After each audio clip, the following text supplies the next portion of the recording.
राज्याच्या अर्थसंकल्पामधून मिरज मतदारसंघातील विविध विकास कामांच्यासाठी 162,48,29,29,000 रुपयांचा निधी मंजूर करण्यात आलाय।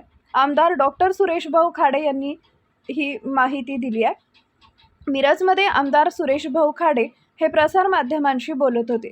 मिरज मतदारसंघातील राज्यमार्ग SH, ग्रामीण भागातील प्रमुख जिल्हा मार्ग MDR रस्ते रुंदीकरणासह सुधारणा करणे, मौजे लिंगणूर येथील यल्लम्मा देवी मंदिर देवस्थान भक्त निवास तळमजला, भक्त निवास पहिला मजला, सभा मंडप, toilet block, paving block, concrete रस्ते, विद्युत रोषणाई इत्यादी कामांसाठी मिरज शहरात मध्यवर्ती ठिकाण असलेले किसान चौक इथं 100 खाटांच्या महिला व नवजात शिशु रुग्णालय बांधकाम करण्यासाठी, कृष्णा कोयना उपसा सिंचन प्रकल्प मैशाळ योजना, आरग बेडग नरवाड लक्ष्मीवाडी येथील वंचित क्षेत्र ओलिताखाली आणण्यासाठी, बनेवाडी उपसा सिंचन वितरण हौदातून बंदिस्त पाईपलाईनद्वारे भोसे लघु पाटबंधारे तलावात कायमस्वरूपी पाणी भरणे, मालगाव, टाकळी, बोलवाड, बेडग, नरवाड, मैशाळ, वड्डी या 7 गावांची उपसा धडक योजना लाभ क्षेत्रामध्ये येण्यासाठी, या गावाचा सर्वे करण्यासाठी शासकीय वैद्यकीय महाविद्यालय व रुग्णालय मिरज सिव्हिल हॉस्पिटल इथं नवीन 100 विद्यार्थ्यांकरिता नर्सिंग महाविद्यालय व वसतिगृहाचं बांधकाम करण्यासाठी,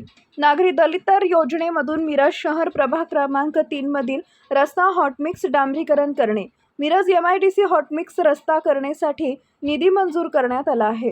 कोट्यावधी रुपयांचा विकास निधी मिरज मतदारसंघासाठी मिळालाय, त्यामुळे ज्यांना कुणाला याबाबत शंका वाटते त्यांनी याची खातर जमा करावी। सर्व निधी मंजूर बाबतचा GR आपल्याकडे उपलब्ध आहे, असंही आमदार सुरेशभाऊ खाडे यांनी यावेळी सांगितलंय। मिरज पंचायत समितीमध्ये भाजपचे संख्याबळ असताना सुद्धा चुकीच्या पद्धतीनं निवड झाली, याबाबत संबंधित विभागामार्फत चौकशी सुरू आहे। मिरज पंचायत समितीमध्ये भाजपचा सभापती होईल असा दावाही आमदार सुरेशभाऊ खाडे यांनी केला आहे। मला सांगायला अभिमान वाटतो, आनंदी वाटतो।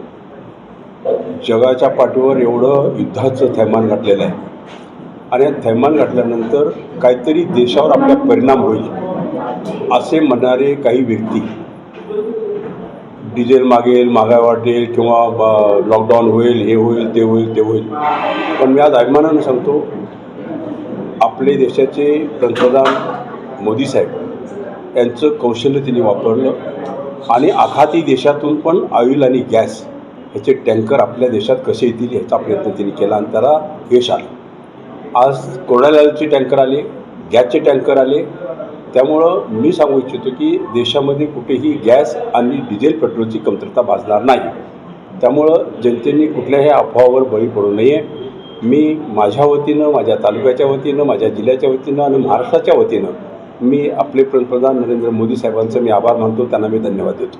अधिवेशनच्या काळामध्ये आपण आपल्या मतदारसंघामध्ये आपण किती पैसा विकासासाठी आणला ह्याची एक प्रेस असते, ती प्रेस आज इथं संपन्न होते। त्या प्रेसमध्ये मला सांगायला खूप अभिमान वाटेल, 162,48,29,000 रुपये आपण आपल्या मतदारसंघात आणले। आम्ही प्लॅन केला होता की आपण ह्या थोडंसं शासनाची परिस्थिती खराब असेल त्यामुळे पैसे कमी मिळतील, पण तरी आम्ही टार्गेट धरलं की 50 कोटी आपल्याला आपण घेऊन जायचं विकासाच्या माध्यमातून। पण ह्या एवढे पैसे मिळतात ह्याचा अर्थ असा आहे की आता महाशासनाची परिस्थिती सुधारलेली आहे। त्यामुळे कोणी म्हणून कर्जबार झाले, पैसे नाही आहेत, विकास होत नाही असं कोणी म्हणण्याचा काही अर्थ राहत नाही आहे। कारण आज मिरज मतदारसंघामध्ये एवढा 162 कोटी रुपये येत आहेत, यासाठी निश्चितच विकासाला परत चालना मिळालेली आहे, विकासाला पैसा मिळायला लागलेले हे आपण गृहीत धरतो। त्यामुळं आता महाशासनाची आणि देवेंद्र भाऊ आता फायनान्स मिनिस्टर आहेत, ते मुख्यमंत्री आहेत, त्यामुळं त्यांच्या माध्यमातून आता कंट्रोलमध्ये सगळी परिस्थिती आलेली आहे।